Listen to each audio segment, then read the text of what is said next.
Neci Love Harmon here of Whatsshecreating Enterprises, and today I will be showing you how to use the elastic stretch stitch with the Kenmore 385 series sewing machine. So I have my elastic here, and I will be using a stretch stitch function as stated. When setting the presets, you want to make sure that the width is between 3 and 6.5. So I'm going to put mine on 5 today. And your length should be on the stretch stitch, so you have to go past 0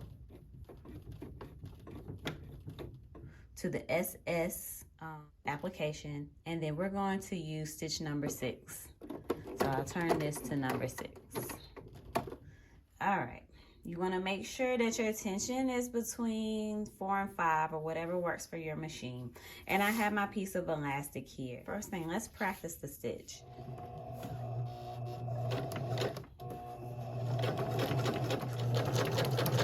And you see how it's doing a zigzag type stitch. Oops. Don't do that. Okay, so check this stitch out. Isn't that wonderful, right? So I'm going to show you how to use it in motion. So here it is. I'm going to put one end on top of the other, okay?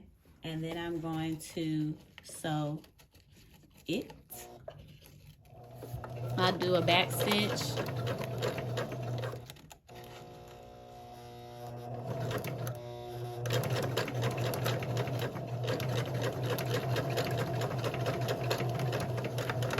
Back stitch at the end. Let me trim these ends a bit.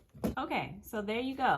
On the front, looks like I made a band, and it's very secure, and so save you a little bit of work and use those decorative stitches for a great purpose. So thank you for watching this tutorial. Subscribe to our videos, like and share our videos. Click the bell for notifications of upcoming videos. Check us out on our socials. Thanks for watching and happy sewing.